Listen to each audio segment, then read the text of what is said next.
The stranger's hands trembled as he pushed Helena across the saloon table toward the cowboy, her wrists bound with fraying rope that had already rubbed her skin raw during the 3-day journey from Fort Worth.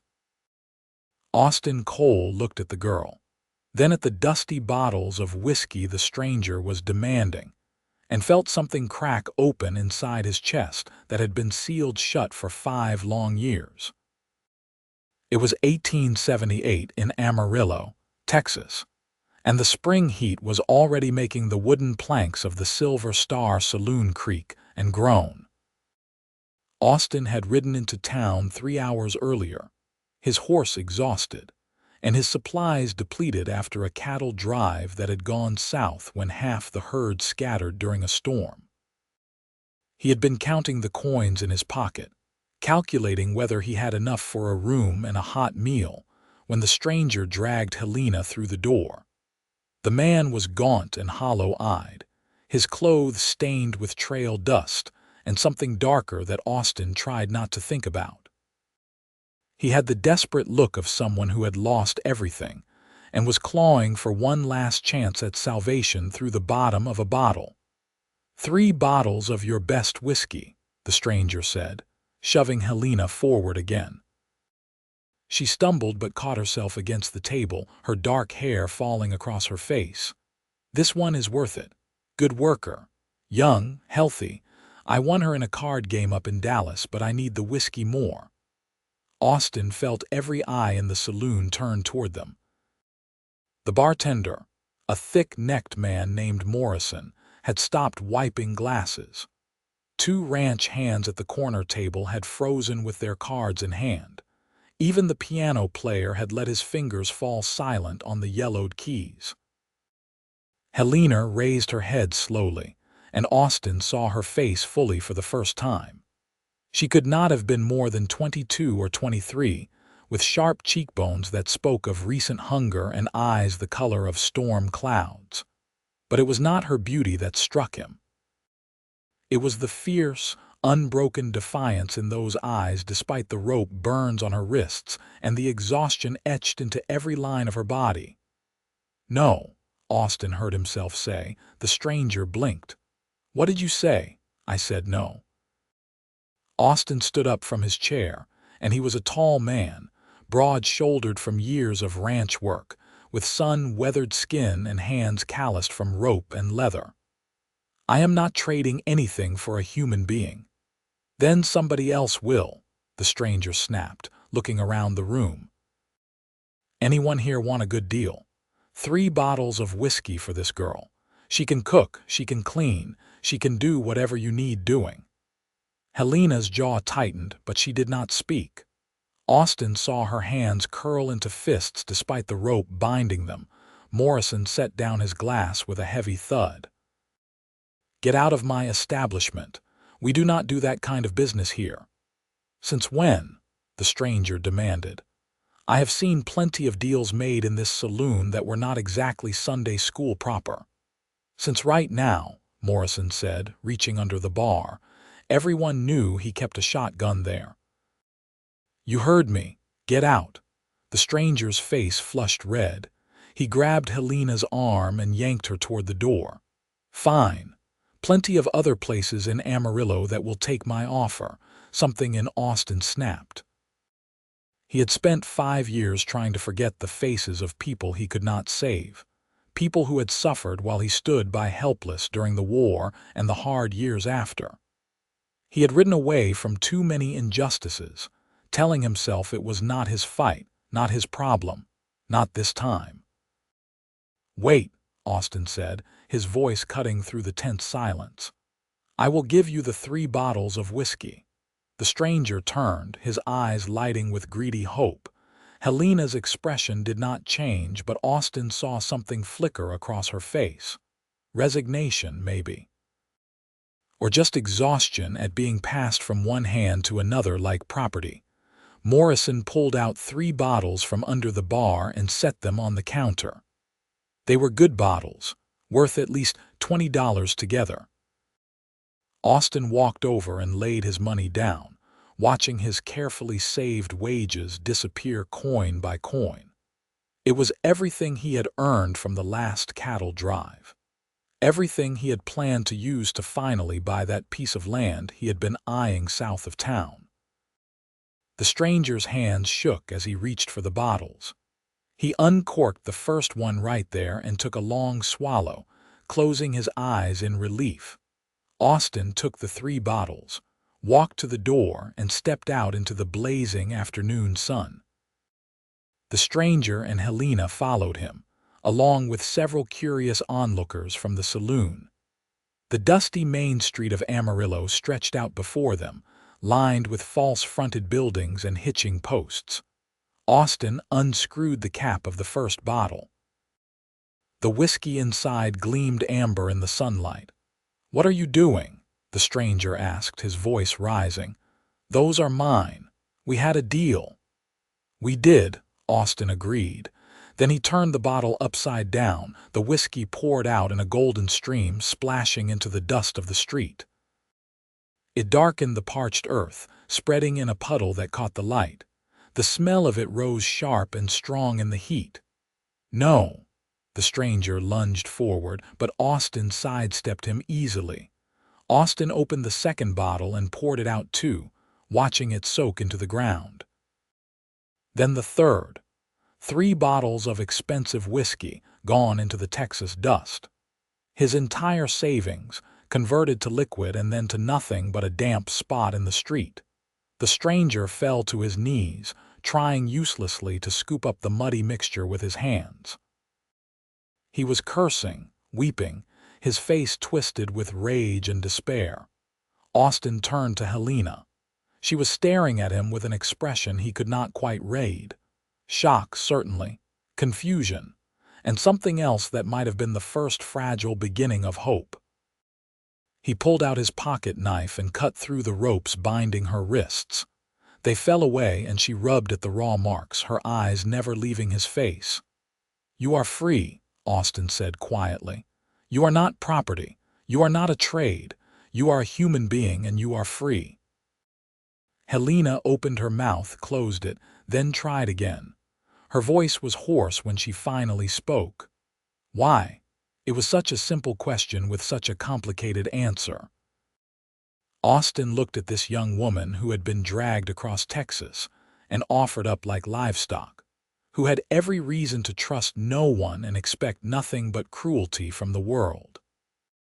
How could he explain that he had seen too much suffering, had carried too much guilt, and could not bear to add one more regret to the weight he already carried? "Because it was the right thing to do," he said finally. "And because nobody deserves to be traded for whiskey or anything else." The stranger had given up trying to salvage the whiskey. He lurched to his feet, his face purple with fury. "She was mine. You cheated me." "No," Austin said calmly. "I bought her and now I am setting her free. That is the end of it. The law will hear about this. The law." Morrison had followed them out of the saloon, along with half the afternoon drinkers. "The law says you cannot trade human beings, you damn fool. The war ended that 13 years ago. You want to talk to the sheriff? Because I will be happy to fetch him." The stranger looked around at the gathering crowd, at the hard faces and hostile eyes. Whatever he saw there convinced him that Amarillo was not going to be friendly territory. He spat in the dust, shot one more venomous look at Austin, and stumbled away down the street, weaving slightly. The crowd began to disperse, the excitement over. Austin found himself standing alone with Helena in the middle of the street, the afternoon sun beating down on them both. He suddenly felt acutely aware that he had just spent every cent he owned and had no clear plan for what came next. Helena was still rubbing her wrists, watching him with those storm-gray eyes. Up close, he could see that she was younger than he had first thought, probably not more than 21 or 22. She was thin, her dress torn and stained from hard travel, but she held herself with a dignity that no amount of rough treatment had managed to break. "Where will you go?" Austin asked. She laughed, a short, bitter sound. "I have no idea. I have no money, no family, no prospects. I was working as a seamstress in Dallas when that man claimed I owed him money for rent. I did not. But he had friends, and I did not, and the next thing I knew, I was tied up in the back of a wagon. Austin felt anger burn hot in his chest at the casual injustice of it. Do you have anywhere in Dallas to go back to? No. The room I was renting is gone, my possessions were sold, I have nothing and no one. She looked at him directly, her chin raised. But I am a hard worker. I can sew anything you need sewed, I can cook if given ingredients. I can read and write and do figures. I am not asking for charity, but if you know of anyone in Amarillo who needs help, I will earn my keep. There was pride in her voice, fierce and strong. Austin admired that. He had met too many people who had let circumstances break them. This woman had been traded like property and was still standing here offering to work, to earn, to prove her worth. The boarding house on 5th Street needs help, he said. Mrs. Patterson runs it. She is a good woman. She lost her daughter last year and has been struggling to keep up. I think she would appreciate someone who knows how to work hard. Thank you. Helena took a step away, then paused and turned back. I do not even know your name, Austin Cole. Helena Thorne. She held out her hand, and after a moment he shook it. Her grip was firm despite the rope burns. Thank you, Mr. Cole, for what you did, for choosing. She trailed off, seeming to search for words. For choosing you instead, Austin finished quietly. It was not a hard choice, Miss Thorne, it was the only choice. She held his gaze for a long moment, something unspoken passing between them in the dusty street. Then she nodded and walked away, her back straight despite her exhaustion, heading toward 5th Street. Austin watched her go and wondered why his chest felt tight and his pulse was beating just a little too fast. He told himself it was just the aftermath of confrontation, the natural response to spending all his money and upending his plans. It had nothing to do with storm gray eyes or the fierce pride of a woman who refused to be broken. He turned and headed toward the general store. If he was going to be broke, he might as well see if they needed any odd jobs done. The land south of town would have to wait a while longer, but somehow, standing there in the fading afternoon light, Austin found he did not regret his choice one bit. 3 days passed before Austin saw Helena again. He had picked up work helping to repair the roof of the general store, hot and miserable work under the Texas sun, but it paid enough to cover a room at the cheap hotel and meals at the diner. He was walking back from work, covered in tar and sawdust, when he saw her coming out of the boarding house. She looked different. Clean, for one thing, her dark hair washed and pinned up neatly. She was wearing a simple blue dress that actually fit her properly, and the haunted exhaustion had faded from her face. When she saw him, she stopped, and a smile touched her lips. Mr. Cole, she said as he approached. Miss Thorne, I see you found Mrs. Patterson. I did, thanks to you. Helena's smile widened. She hired me on the spot. I have been helping with the cooking and cleaning, and I have been doing mending in the evenings. It turns out half the men in this town need their clothes repaired, and Mrs. Patterson is happy to take the extra income. I am glad it worked out, Austin said, and meant it. He had been wondering about her more than he cared to admit over the past 3 days, worrying that she might not have found work or shelter. I owe you a debt, Helena said seriously. Not just for freeing me, but for pointing me toward honest work. If there is ever anything I can do to repay you, please tell me. Austin shook his head. You do not owe me anything. I did what anyone should have done. But you were the only one who did. Helena stepped closer, and Austin caught the faint scent of soap and lavender. Most of the men in that saloon would have taken the stranger's offer or just looked away. You spent your own money and poured it into the street rather than profit from someone else's suffering. That is not common, Mr. Cole. That is extraordinary. Austin felt heat rise in his face that had nothing to do with the sun. I just could not stand by and let it happen. I know. That is what makes it extraordinary. Helena glanced back at the boarding house. Mrs. Patterson is making stew for supper. There is always plenty. Would you like to join us? It is the least I can do. Austin knew he should say no. He could already feel something pulling him toward this woman, something that went beyond simple concern or satisfaction at doing the right thing.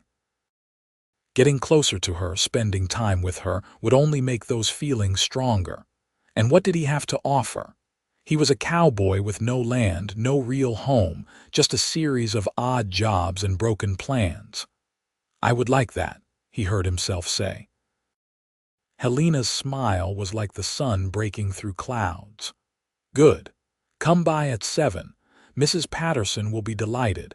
She has been wanting to thank you properly for sending me her way.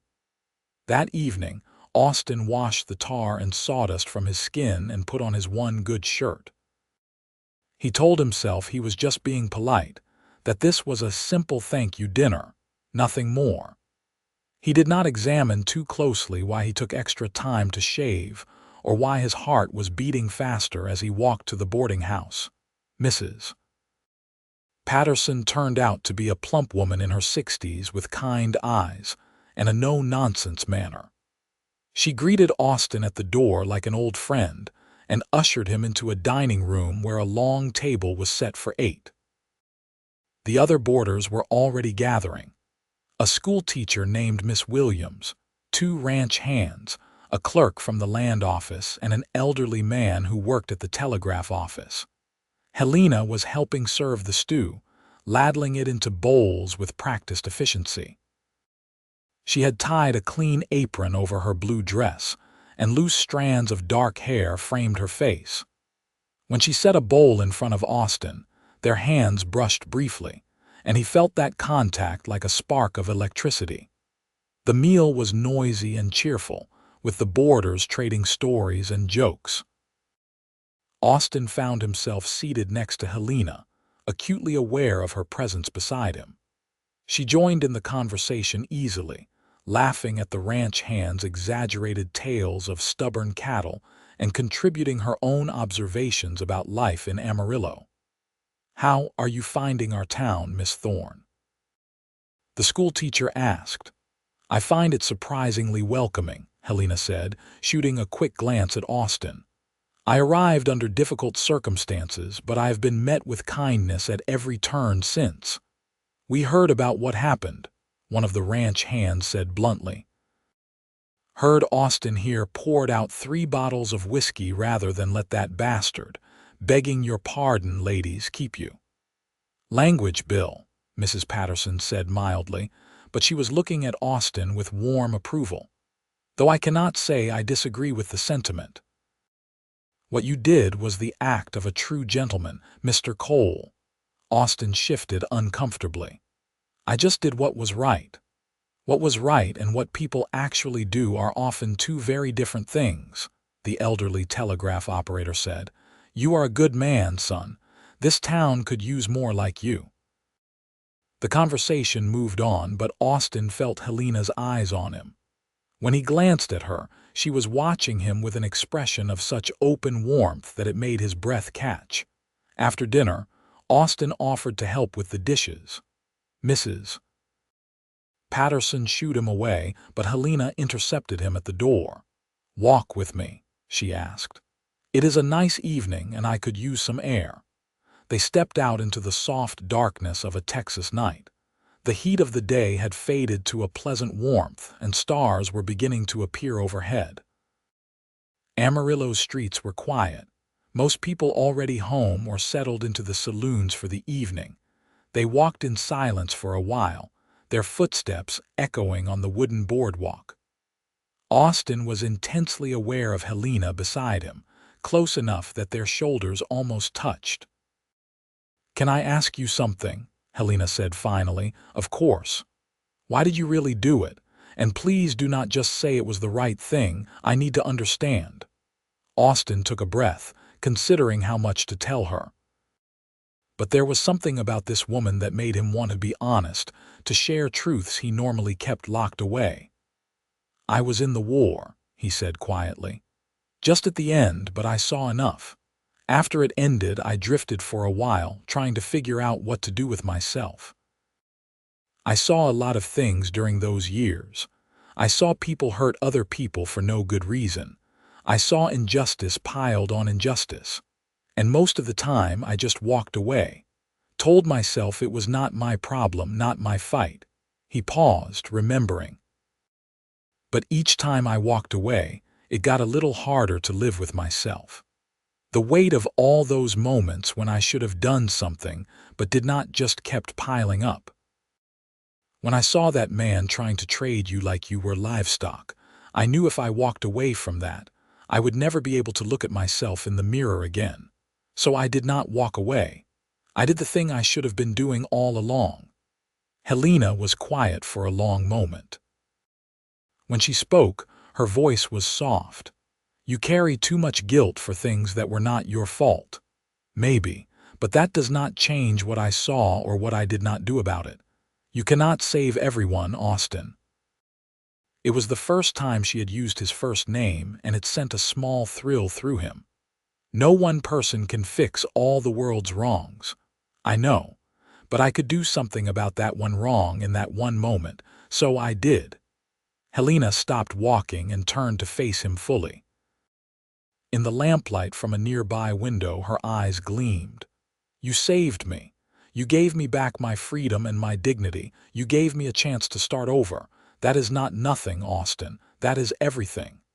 The intensity in her voice made Austin's throat tight. "I am just glad I was there. So am I." Helena reached out and took his hand. Her fingers were small and warm in his. "I know we have only known each other a few days, but I want you to know that I see you, not just what you did for me, but who you are. You are a good man, Austin Cole. The kind of man who pours out whiskey and chooses people over things. The kind of man who feels the weight of the world and still tries to make it better." Austin looked down at their joined hands, then back up at her face. The walls he had built around his heart over 5 long years were crumbling, and he found he did not want to stop them. "You are remarkable, Helena Thorne. Anyone else might have been broken by what you went through, but you are still standing, still fighting, still proud." "I am standing because you gave me the chance to stand," Helena said, "and I am not going to waste it." They stood there in the warm night, hands clasped, something profound and unspoken passing between them. Austin felt the pull toward her growing stronger, felt himself falling despite all his practical reasons not to. "I have no land," he said quietly. "No real prospects beyond odd jobs. I am not a rich man, Helena. I'm not sure I ever will be." "I did not ask about your bank account," Helena said, a smile tugging at her lips. "I am pretty sure I know it is empty anyway since you poured it into the street for me." Austin laughed despite himself. "Fair point. I have nothing either," Helena continued. "But I have my skills and my strength and my freedom. And I have met a man who I cannot stop thinking about, who did the most incredible thing I have ever seen anyone do, and who looks at me like I am not broken or damaged but whole and strong. That feels like more than nothing to me." Austin's heart was pounding now. "Helena, I am not good with words, but I have been thinking about you constantly since that day in the saloon. I keep seeing the way you looked when you raised your head, so fierce and unbroken despite everything. I keep thinking about your smile and your pride and the way you refuse to let circumstances define you." "Then stop thinking and do something about it," Helena said, her eyes bright. Austin pulled her closer slowly, giving her every chance to pull away. She did not.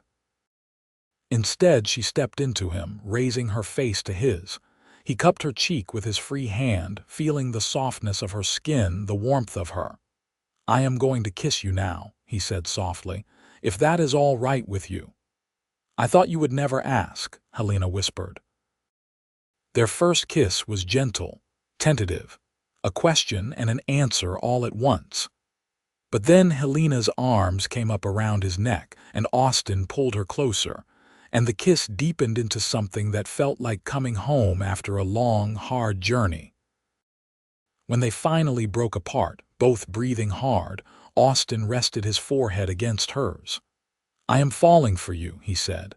"I know it is fast, I know it is probably crazy, but I cannot help it." "Then we can be crazy together," Helena said, laughing softly, "because I am falling for you too. The man who poured out whiskey and chose me instead. How could I not?" They stood there holding each other under the Texas stars, and Austin felt something shift in his chest, felt the weight he had been carrying for 5 years start to lift. Maybe he could not save everyone.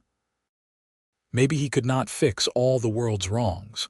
But he had done this one thing right, and it had brought him to this moment, this woman, this feeling of possibility and hope. "What do we do now?" Helena asked. "I do not know," Austin admitted. "I have to finish the roof work. That will take another week, maybe 2, and then I will need to find something else. I have my work at the boarding house. Mrs. Patterson says if I keep up the way I have been, she will give me a raise soon." Helena pulled back enough to look at him seriously. "We will figure it out, together." "Together," Austin echoed, and the word felt like a promise. Over the next few weeks, Austin and Helena fell into a pattern. He would work during the day, first finishing the roof repairs and then taking on other jobs around Amarillo. The word had spread about what he had done for Helena, and while some people thought he was a fool for throwing away good whiskey, most respected his principles. Work came more easily when you had a reputation for being decent. Helena continued at the boarding house, but she also started taking in sewing on the side. She had a real talent for it, and soon she was being recommended from one person to another. She made curtains for the doctor's wife, mended the sheriff's shirts, and created a dress for the banker's daughter that had the whole town talking about her skill. They saw each other whenever they could. Austin took to having dinner at the boarding house several times a week, and Helena would sometimes meet him after work, and they would walk through Amarillo as the sun set, talking about everything and nothing. They talked about their pasts, their dreams, their fears. Austin told her about his family back in Missouri, parents and a younger sister he had not seen in years. Helena spoke about growing up in a foundling home in Dallas, never knowing her parents, always having to fight for everything she got. "I used to be so angry," Helena confessed one evening as they sat on the steps of the church, watching the stars come out. "Angry at my parents for abandoning me, angry at the world for being so hard, angry at myself for not being able to change any of it." "What changed?" Austin asked, his arm around her shoulders. "I grew up, I suppose. I realized anger was just burning me from the inside out and not changing anything. So I decided to be strong instead, to take what I could get and make something of myself despite everything." She leaned into him. "Though I will admit, I felt that anger surge right back up when that man tied me up and dragged me across Texas. I would have been angry too. But I also felt something else when you poured out that whiskey," Helena continued softly. "I felt hope, real hope, for the first time in a long time. Because if someone like you existed in the world, someone who would give up everything they had for a stranger, then maybe the world was not as cold and hard as I had always believed." Austin tightened his arm around her. "The world is still pretty cold and hard. But maybe we can be warm for each other." "I like the sound of that," Helena said, and kissed him. 6 weeks after that day in the saloon, Austin was offered a job that changed everything. He was doing some work at the land office, repairing a broken window when the clerk, a man named Samuel Garrett, struck up a conversation. "You are Austin Cole, right? The one who helped out Miss Thorne?" Austin nodded, uncomfortable as always with the attention. "I heard you were saving up to buy land before that," Samuel continued. "That piece south of town that borders the creek." "That was the plan," Austin admitted. "But plans change. What if I told you there might be another way?" Samuel glanced around the empty office and lowered his voice. "The man who owns that land, Mr. Henderson, he is getting old. He wants to sell, but he also wants to know it is going to someone who will take care of it properly. He was impressed by what you did for Miss Thorne. Says it shows character." Austin's pulse quickened. "I still do not have the money for land. I spent everything I had." "I know. But Mr. Henderson has a proposition. He needs help working the land. It is 60 acres with a small house and a barn. He is willing to let you work the land in exchange for room and board, with an agreement that after 2 years, if you have proven yourself, he will sell you the land for half the usual price and give you time to pay the rest." It was almost too good to be true. Why would he do that? "Like I said, he wants someone with character, someone who will care for the land the way he has. He has been burned by lazy workers before." Samuel leaned back. "He asked me to feel you out, see if you would be interested. If you are, he wants to meet with you." Austin's mind was racing. 2 years of work, a place to live, and then the chance to own 60 acres at half price. It was the kind of opportunity that did not come along often, but there was one complication. "Can I bring someone with me? To meet with Mr. Henderson, I mean." Samuel raised his eyebrows. "Miss Thorne." "If we did this, if I took this opportunity, I would want her to be part of it. I would want her to have a say." "Are you two engaged then?" "Not officially," Austin said, feeling his face heat. "But I intend to ask her, if she will have me." A smile spread across Samuel's face. "Then yes, bring her along. Mr. Henderson would probably like to meet her anyway. He is a romantic at heart, for all his tough exterior. The story of how you two met has made quite the rounds." That evening, Austin asked Helena to take a walk with him. They ended up at their favorite spot, a small rise at the edge of town where you could see the stars spread out overhead like diamonds on velvet. "I have something I want to talk to you about," Austin said, suddenly nervous. He had faced down armed men with less anxiety than he felt right now. Helena turned to him, her face curious. "That sounds serious." "It is. I mean, it could be." Austin took a breath and tried to organize his thoughts.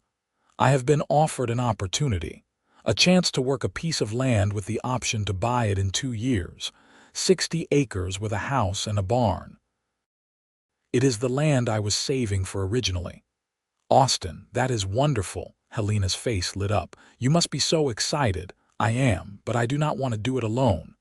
He took her hands in his. "Helena, I know we have only known each other a couple of months. I know that is fast by most standards. But I have never been more certain of anything in my life than I am about how I feel about you. You are strong and proud and fierce. You make me want to be a better man. You make me believe that the future can be good, that building something lasting is possible." Helena's eyes were wide, her breath coming faster. "Austin, what are you saying?" "I am saying that I love you. I am saying that I want to build a life with you. I am saying that land and house and barn do not mean a damn thing to me if you are not there to share it." He squeezed her hands gently. "Helena Thorne, will you marry me?" Tears spilled down Helena's cheeks, but she was smiling, a radiant smile that made Austin's heart soar. "Yes. Yes, of course I will marry you. I love you too, Austin. I have loved you since you poured out that whiskey and set me free. How could I not love the man who chose me over everything else?" Austin pulled her into his arms and kissed her, deep and long and full of promise. When they finally broke apart, both of them were crying and laughing at the same time. "I do not have a ring," Austin said apologetically. "I have been saving up, but it will take a while before I can afford one." "I do not need a ring," Helena said firmly. "I just need you, though I suppose at some point it might be nice to have something to show people when they ask if I am engaged. How about this? Austin said, an idea forming. We go meet with Mr. Henderson tomorrow. If he approves the arrangement, we use some of the money I earn from the current job to get you a simple band. Nothing fancy, but something that shows you are mine and I am yours. I am already yours and you are already mine, Helena said softly. But I like that plan anyway. The next day, they rode out to meet Mr. Henderson. He was a weathered man in his 70s with keen blue eyes and a firm handshake. He looked Helena up and down with an assessing gaze that might have been intimidating if she had not stood her ground, meeting his eyes squarely. "So you are the young woman who was traded for whiskey," Mr. Henderson said bluntly. "I am the young woman who was freed by a man of honor," Helena corrected him just as bluntly. "And I am the woman who is going to marry that man and help him build something lasting." Mr. Henderson's stern face cracked into a smile. "Good answer.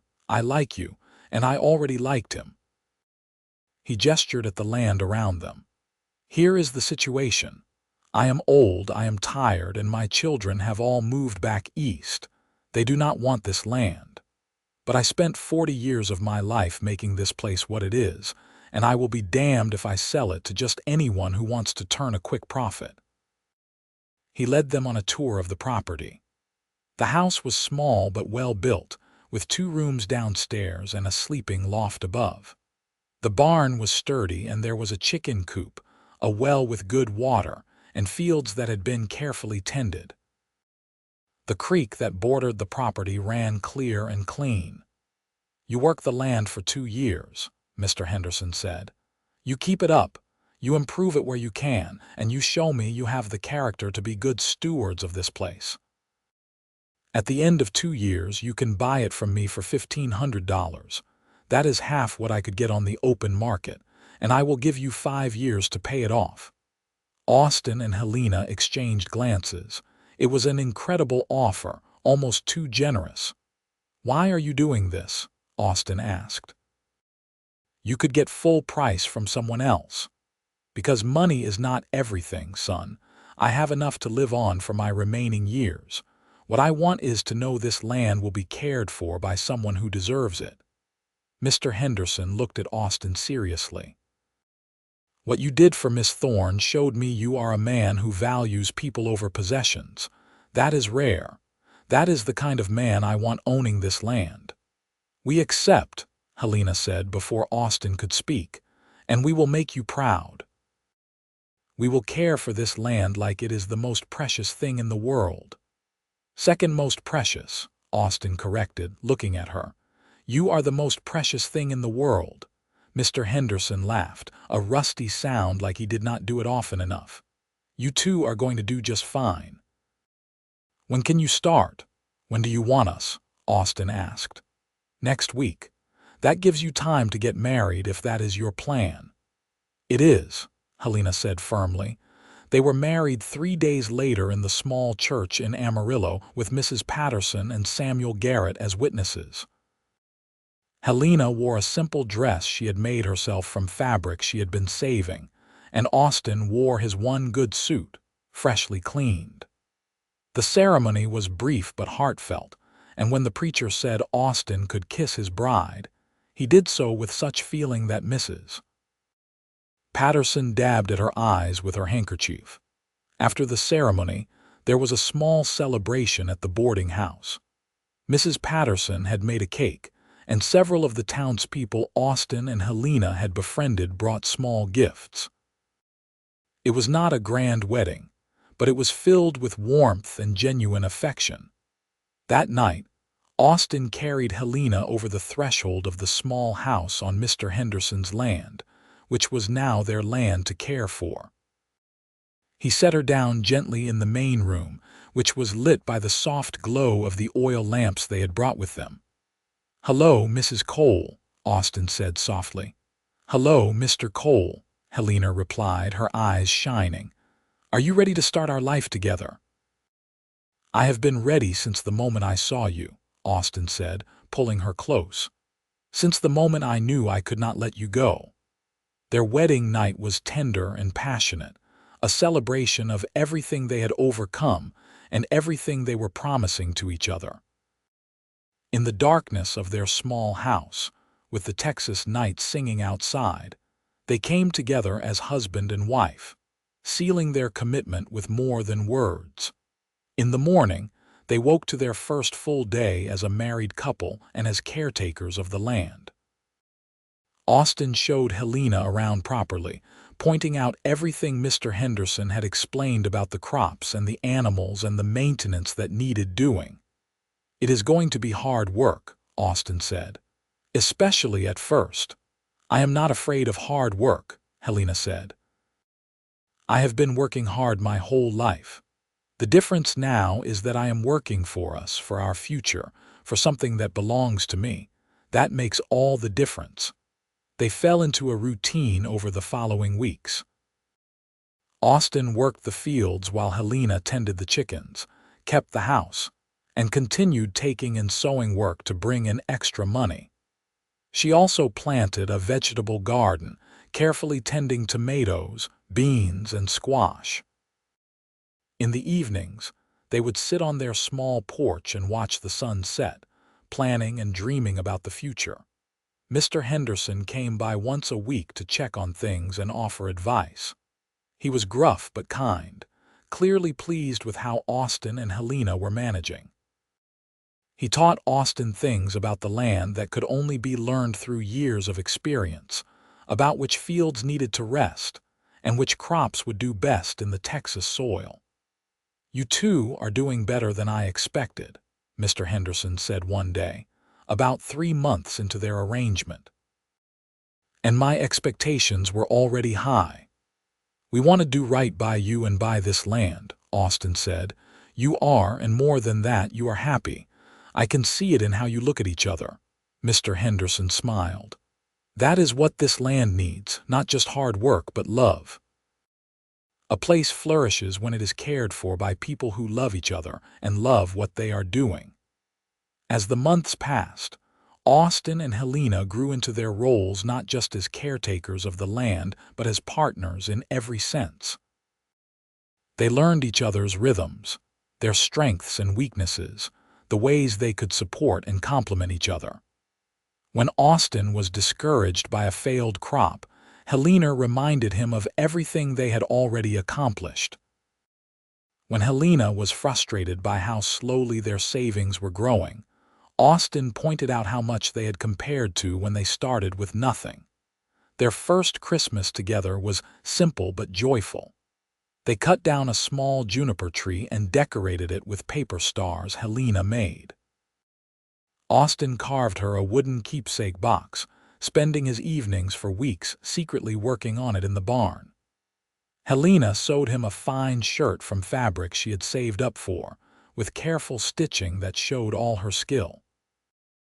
"I have never had a real Christmas before," Helena admitted as they sat by the fire on Christmas Eve, sipping coffee and watching the flames dance. "At the foundling home, we had a celebration, but it was not the same. It did not feel personal. This feels real." "This is real," Austin said, pulling her close. "This is our life, our home, our love. It is as real as anything can be." "Do you ever regret it?" Helena asked softly. "Spending all that money on me instead of keeping it for the land?" Austin turned her face toward his, looking into those storm-gray eyes he loved so much. "Not for one single second.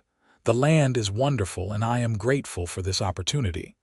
But you, Helena, you are everything. If I had to choose again, I would pour out that whiskey 1,000 times over if it meant having you in my life." Helena's eyes filled with tears, but she was smiling. "I love you so much it sometimes scares me. I spent so many years not letting myself need anyone, not letting myself depend on anyone. But I need you, Austin. I depend on you. And that terrifies me and fills me with joy at the same time." "I know exactly what you mean," Austin said.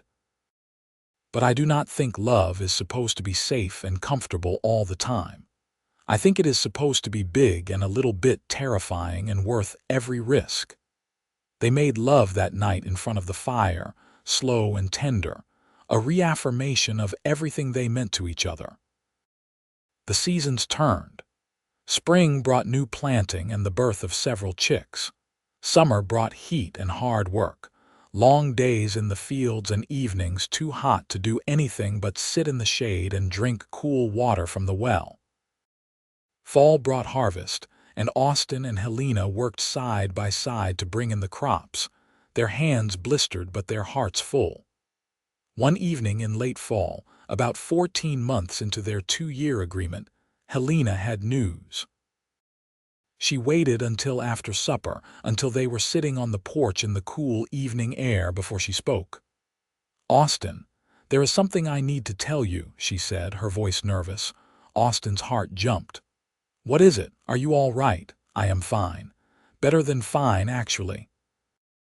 Helena took his hand and placed it on her stomach. "I am expecting a baby. We are going to have a child." For a moment, Austin could not speak. He just stared at her, at his hand on her still flat stomach, trying to process what she had just said. They were going to be parents. He was going to be a father. "Are you sure?" he finally managed. "I am sure. I have suspected for a few weeks, but I wanted to be certain before I told you. Mrs. Patterson helped me confirm it. The baby should come in late spring." Austin pulled Helena into his arms, holding her tight. "We are going to have a baby," he said wonderingly. "A child, our child." "Are you happy?" Helena asked, her voice small and uncertain in a way that was rare for her. "Happy." Austin pulled back to look at her. "Helena, I am overjoyed, terrified but overjoyed. We are going to be parents.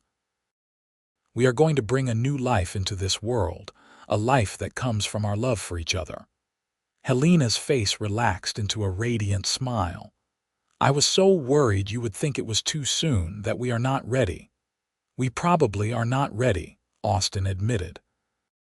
"But I do not think anyone ever really is. We will figure it out together, just like we have figured out everything else." Over the next few months, they prepared for the baby. Austin built a cradle in the barn, working carefully to make it sturdy and smooth. Helena sewed tiny clothes and blankets, her skilled fingers creating beautiful things for their child. Mrs. Patterson came by often, full of advice and encouragement, clearly delighted to be playing a grandmother-like role. Mr. Henderson was pleased by the news as well. "A child is good for the land," he said. "Gives you even more reason to build something lasting. That baby will grow up here, will learn to love this place the way you do. That is exactly what I wanted." As Helena's pregnancy progressed, Austin became increasingly protective. He took on more of the heavy work, insisting that Helena rest when she needed to. She protested at first, not wanting to be treated like she was fragile, but eventually accepted his help with good grace. "I am not used to being cared for," she admitted one evening. "My whole life, I have had to be strong and independent. It is strange to let someone else take care of me." "You are still strong and independent," Austin assured her. "But you do not have to be those things alone anymore. That is what marriage is, what partnership is. We take care of each other."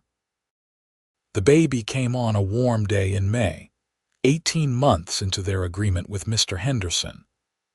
Mrs. Patterson attended the birth, along with the town doctor, and after hours of labor, Helena brought a healthy baby boy into the world. Austin held his son for the first time with shaking hands, looking down at the tiny red face and feeling his whole world shift and realign. This was his child, his and Helena's, a living embodiment of their love and their commitment to each other. "What should we name him?" Helena asked, exhausted but glowing as she watched Austin with their son. Austin thought about it. "How about Henry? After no one in particular, just because I like the sound of it." "Henry Cole." "Henry Cole," Helena repeated, testing it out. "I like it." Henry Cole, born to parents who chose each other against all odds. Born to parents who will love him and give him the kind of stable home we both wanted growing up, Austin added. He will never doubt that he is wanted and loved. Never, Helena agreed fiercely. 6 months later, they completed their 2-year agreement with Mr. Henderson. He came to inspect the property one last time before finalizing the sale. He walked the fields, checked the barn and the chicken coop, examined the house and the well. Helena followed him with Henry on her hip, while Austin waited nervously.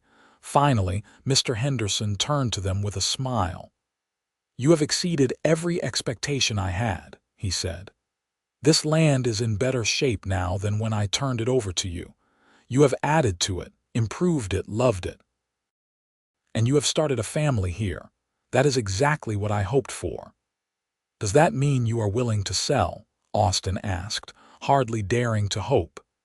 "It means I am honored to sell this land to you," Mr. Henderson said. $1,500 to be paid over 5 years, just as we agreed. And if I am being honest, I think I am getting the better end of this deal. You too have given this old land new life."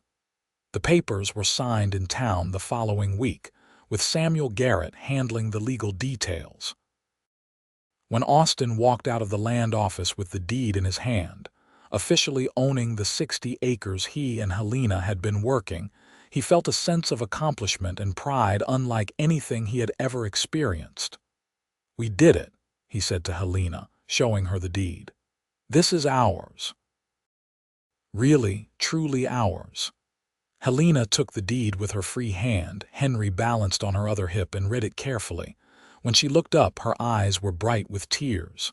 "Our land, our home, our family, everything we have built together.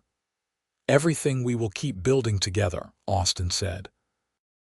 "This is just the beginning." Over the next few years, they made good on that promise. They paid off the land steadily, never missing a payment. They added to the house, building an additional room so Henry would have his own space as he grew. They expanded the barn and increased their livestock, adding a milk cow and more chickens. Helena's sewing business continued to flourish, bringing in steady income that supplemented what they made from the land. When Henry was 3, Helena became pregnant again. This time she gave birth to a daughter they named Sarah, a tiny, dark-haired baby who had her mother's storm-gray eyes and her father's determined chin. Henry was fascinated by his baby sister, constantly wanting to help care for her. "We have 2 children now," Helena said one evening, watching Austin play with Henry while Sarah slept in her cradle. "2 beautiful, healthy children who will grow up knowing they are loved and safe. That still amazes me sometimes." "It amazes me too," Austin admitted. "Sometimes I think about that day in the saloon, about the choice I made. It was not really a choice, not for me, but it led to all of this. To you, to our children, to this life we have built. It is more than I ever dreamed possible." "You gave me everything when you poured out that whiskey," Helena said softly. "You gave me my freedom, my dignity, my future. And then you shared your life with me, built a home with me, created a family with me. I can never thank you enough for that." Austin crossed the room and pulled her into his arms, careful not to disturb Sarah sleeping nearby. "You do not need to thank me. You have given me just as much. You made me believe that doing the right thing matters, that building something good is possible, that love is real and worth fighting for. We saved each other, Helena. That day in the saloon, we saved each other."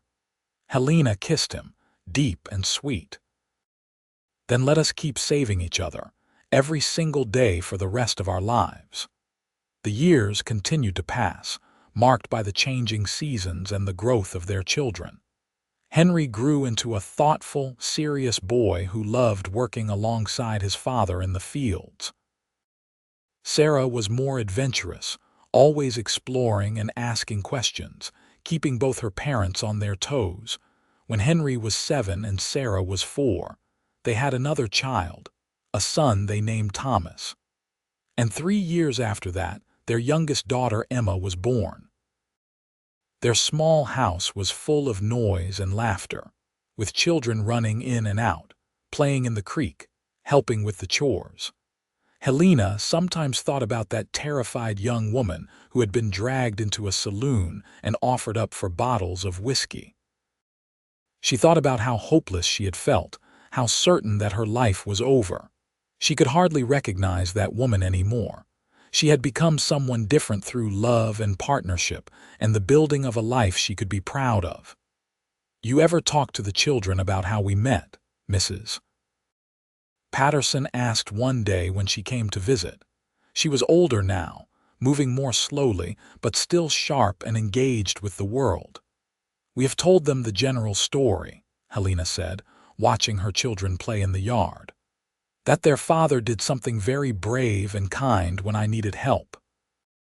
We will tell them the whole story when they are older, when they can understand it better." "It is quite a story," Mrs. Patterson said. "The cowboy who poured out whiskey and chose love instead. It sounds like something from a storybook." "It does not it?" Helena smiled. "But it is real. It happened, and every day I wake up grateful for it." Austin came in from the fields for lunch, and the children swarmed him immediately, all talking at once about what they had been doing. He listened to each of them patiently, giving them his full attention, before sending them to wash up for the meal. At the table, surrounded by their 4 children and with Mrs. Patterson as their honored guest, Austin and Helena exchanged a glance across the noise and chaos.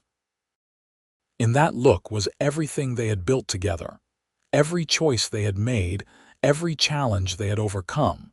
After lunch, when the children had gone back to playing and Mrs. Patterson had left, Austin and Helena stood on their porch looking out at the land they owned, the home they had built, the life they had created. "You remember what you said to me that first night we talked?" Austin asked, "after dinner at the boarding house." "I remember every word of every conversation we have ever had," Helena said. "But which particular thing are you thinking of? You said we would figure it out together, and we have. Every single challenge, every obstacle, every joy. We have done it together." Helena leaned into him and he wrapped his arm around her. "We will keep doing it together," she said. "For the rest of our lives. You chose me, Austin, over whiskey, over money, over the easy path. You chose me, and I will choose you every single day for the rest of my life." "I love you," Austin said simply. "More than I ever thought it was possible to love someone." "I love you too," Helena replied. "My cowboy who poured out whiskey and chose love instead." They stood there as the sun began to set, painting the Texas sky in shades of gold and crimson. Their children's laughter drifted from the yard where they played. Inside the house, the dinner Helena had prepared was waiting. The fields they had planted were green with growing crops. The animals were healthy and well tended. Everything they had built, everything they had created, was a testament to that single moment of choice, when a cowboy decided that a human life was worth more than any possession. Years continued to pass in a rhythm of seasons and growth. Henry grew into a young man who had his father's integrity and his mother's fierce determination. At 19, he fell in love with the daughter of a neighboring rancher, and Austin and Helena watched with full hearts as their eldest son courted and eventually married his sweetheart. The young couple built a house on the far corner of the property, and Henry began working the land alongside his father as a full partner. Sarah proved to have inherited her mother's skill with needle and thread, but she applied it in her own way, creating beautiful quilts that became sought after throughout Texas. At 18, she opened her own small shop in Amarillo, riding into town 3 times a week to work. She was independent and proud, Reminding Austin achingly of Helena when he first met her, Thomas showed a gift for working with animals and began training horses, a skill that brought in good money as more people settled in the area and needed reliable mounts. Emma, the youngest, had a gift for growing things, and by the time she was 14, she had expanded Helena's vegetable garden into something that supplied half the town. "We raised good children," Helena said one evening when she and Austin were alone, their children grown and beginning their own lives. She was in her early 40s now, with threads of silver in her dark hair, and Austin thought she had never been more beautiful. "We did," Austin agreed. He was 45, his body bearing the marks of years of hard work, but still strong and capable. "They all know how to work hard, how to treat people with respect, how to build something lasting. That is all we could ask for. They also know their own worth," Helena added. "They know that people are more important than possessions, that doing the right thing matters more than taking the easy path. They learned that from you." "They learned it from both of us," Austin corrected. "You showed them what it means to overcome adversity, to refuse to be broken, to build yourself up from nothing. Those are powerful lessons, Helena." That winter, Mr. Henderson passed away peacefully in his sleep at the age of 92. At his funeral, Austin spoke about the generous opportunity the old man had given them, about his wisdom and his belief that land should be owned by people who would care for it properly. Afterward, Mr. Henderson's lawyer approached Austin and Helena with an envelope. "He wanted you to have this," the lawyer said. Inside was a letter in Mr. Henderson's shaky handwriting. It read, "Austin and Helena, by the time you read this, I will be gone. I want you to know that watching you build your life on that land has been one of the great joys of my later years. You proved everything I believed about character and commitment. The final payment on the land is forgiven. You have already paid for it 1,000 times over through your care and your love. May you and your children and your children's children prosper there for generations. With great respect and affection, William Henderson." Helena wept when Austin read the letter aloud. He forgave the final payment. "Austin, we own the land free and clear now." "He was a good man," Austin said, his own voice rough with emotion. "He believed in us when we had nothing but hope and determination. He gave us a chance." "Like you gave me a chance," Helena said softly. They framed the letter and hung it in their home, a reminder of kindness and faith in human potential. More years passed. Henry and his wife had 3 children who ran wild through the fields just as their father and aunts and uncle had done. Sarah eventually married a teacher from Amarillo and had twin daughters who inherited their mother's creativity and independence. Thomas married a woman who shared his love of animals, and together they expanded the horse training business into something substantial. Emma continued to work the garden, experimenting with new crops and techniques, and at 21 fell in love with a young man who had come to Texas from back east seeking opportunity. Austin and Helena watched it all with deep satisfaction, seeing their legacy extend beyond just their children to their grandchildren. They were in their 50s now, still active and engaged, though they let the younger generation take on more of the physical work. "Do you ever think about that day in the saloon?" Henry asked his father once as they were mending a fence together. Henry had heard the full story when he was old enough to understand it, and it had profoundly shaped how he saw the world. "I think about it all the time," Austin admitted. "Not with regret, never with regret, but with gratitude. That was the day my real life began. Everything good that has happened since then traces back to that moment. You did something incredible, Father. Not many men would have made that choice. Maybe not. But it was the only choice I could live with." Austin looked at his son seriously. I hope I taught you that some things are worth more than money or possessions. People, honor, love, those are the things that matter. Everything else is just noise. You taught me that, Henry said. You and Mother both. You taught all of us that.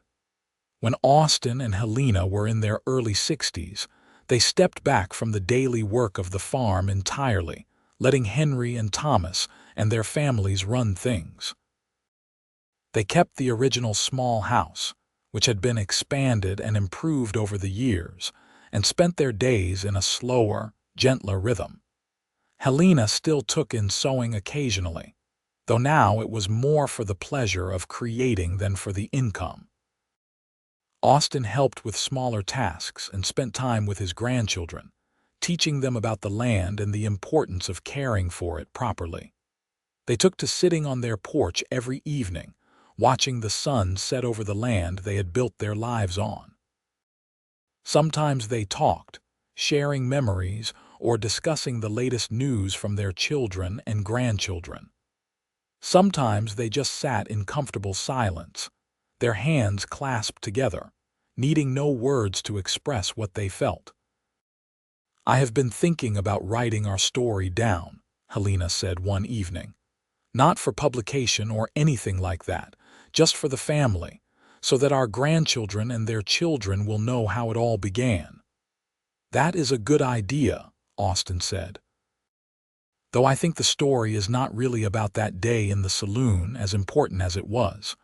The story is about what came after, about two people building a life together day by day, choice by choice. Then that is what I will write, Helena said. The whole story. Starting with a terrified young woman and a cowboy who chose her over whiskey and ending with this. She gestured at the land, the houses, the evidence of the life they had built, ending with love and family and a legacy worth leaving.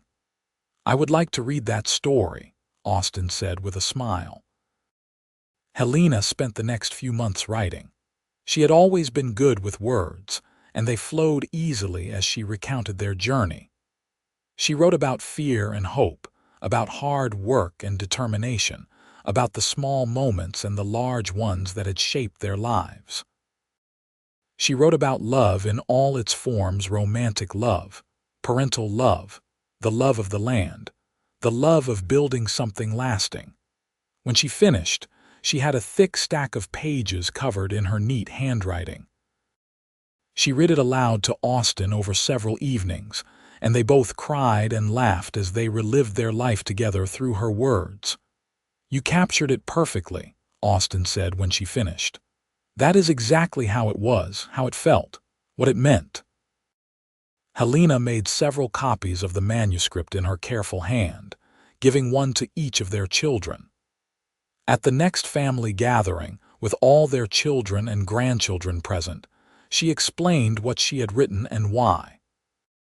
Your grandfather and I have been blessed beyond measure, she told them, looking around at the gathered family. We started with nothing but each other and a chance. We built all of this together, and we want you all to know the story, the real story of how it began. Not so you will feel obligated to us, but so you will understand that choices matter. That choosing people over possessions, love over convenience, honor over ease, those choices have consequences that ripple out for generations. The children and grandchildren were moved, and Helena's manuscript became a treasured family heirloom, passed down and read to each new generation. Austin and Helena lived into their early 70s, blessed with good health and sharp minds. They watched their grandchildren grow into adults, saw some of their great-grandchildren born, and continued to be active in their families' lives and in the community. On a warm evening in June, when they were both 73, they sat on their porch as the sun set. Austin had been feeling tired lately, a deep weariness that no amount of rest seemed to cure. Helena had noticed it, had been watching him with concern, though she said nothing directly. Helena, Austin said quietly, taking her hand. If something happens to me, I want you to know that these have been the best years of my life. Every single moment with you has been a gift. Nothing is going to happen to you, Helena said firmly, though her grip on his hand tightened. We still have years ahead of us. Maybe, Austin said. I hope so. But if not, I need you to know that I have no regrets. Pouring out that whiskey and choosing you was the best decision I ever made. Everything good in my life came from that choice. I love you, Helena. I will always love you. I love you too, Helena said, her voice breaking. Do not talk like this, Austin. You are scaring me. I am not trying to scare you, I just want to make sure you know. He squeezed her hand gently. You saved me just as much as I saved you. You gave my life meaning and purpose. You showed me what love really is. They sat together as the sun dipped below the horizon, holding hands, their love as strong and constant as the land beneath them. Austin passed away peacefully in his sleep 3 nights later, Helena beside him. He simply went to bed and did not wake up, his heart finally giving out after more than 7 decades of beating strong and true. Helena was devastated. Despite knowing intellectually that their time together could not last forever, she had somehow believed they would always have one more day, one more evening on the porch, one more sunrise together. The grief was enormous, threatening to swallow her whole. But she was still the fierce, proud woman Austin had fallen in love with. She mourned deeply, but she did not break. She leaned on her children and grandchildren, let them support her through the worst of it, and slowly found her way back to a life that made sense without Austin physically present. She lived for another 5 years after Austin's death, staying in their house, tending her garden, continuing to write. She filled journals with memories of Austin, with stories she wanted to preserve, with wisdom she wanted to pass down. She was active in her grandchildren's and great-grandchildren's lives, a matriarch who was respected and beloved. When Helena was 78, she decided it was time. She was not sick, not in pain, just tired in a way that went bone deep. She gathered her children and told them she was ready to go, ready to be with Austin again. I have had a good life, she told them. Better than I ever dreamed possible. I was traded for whiskey and a cowboy poured it out and chose me instead, and that choice led to all of this. To all of you. I have no regrets, no unfinished business. I am ready. They did not argue with her, though they wept. They knew their mother knew that when she made a decision, it was final. They gathered around her in her final days, sharing memories and love, making sure she knew how much she was appreciated and adored. Helena passed away on a summer evening, sitting in her chair on the porch, looking out at the land she and Austin had built their life on. She simply closed her eyes and stopped breathing, a peaceful smile on her face. At her funeral, her children and grandchildren shared stories about her strength, her skill, her fierce love for her family. They talked about how she had overcome adversity, how she had built something beautiful from nothing, how she had been the foundation of their family. And they talked about Austin, about the love story that had started in a saloon and had lasted for more than half a century. About a cowboy who had poured out whiskey and chosen love instead, and about the woman who had proven worthy of that choice every single day of her life. The land stayed in the family, passed down through the generations just as Mr. Henderson had hoped. The house was preserved, expanded but still containing the original rooms where Austin and Helena had started their life together. Helena's manuscript was copied and shared, becoming a legend within the family and beyond. Years later, one of the great-grandchildren would stand on that same porch, looking out at the same sunset, holding a copy of Helena's manuscript. She would read about the day in the saloon, about the whiskey poured out into the dust, about the choice that had started everything. And she would understand that she was standing there, living her life, because of that choice. Because a cowboy had decided that people mattered more than possessions, that love was worth choosing, that doing the right thing had consequences that rippled out forever. The story of Austin and Helena became a family legend, but it was more than just a story. It was a foundation, a reminder of values that mattered, of choices that defined who you were. It was proof that one moment, one decision, could change everything. That love could grow from the most unlikely beginnings. That two people with nothing but each other could build something lasting and beautiful that would endure for generations. In Amarillo, Texas, where it all began, people still occasionally told the story of the cowboy who poured out whiskey and chose a woman instead. It became part of the town's folklore, a reminder of the good that could exist in the world, of the potential for heroism in everyday moments. The saloon where it happened was eventually torn down and replaced with a more modern building.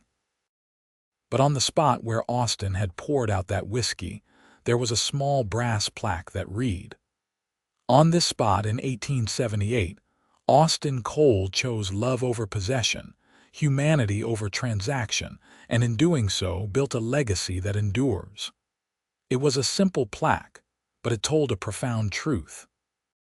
That the choices we make matter, that how we treat people defines who we are, that love, real love, is always worth choosing. And that sometimes the greatest wealth we can possess is not money or land or possessions, but the people we choose to share our lives with. Austin and Helena's story was proof of all of that. It was a testament to the power of choosing right over easy, people over things, love over everything else. And it would continue to inspire and guide their descendants for generations to come. A beacon showing the way forward, illuminating the truth that had been proven in a dusty saloon in Amarillo. That pouring out whiskey and choosing another person's freedom and dignity over personal gain was not just the right thing to do, it was the beginning of everything beautiful.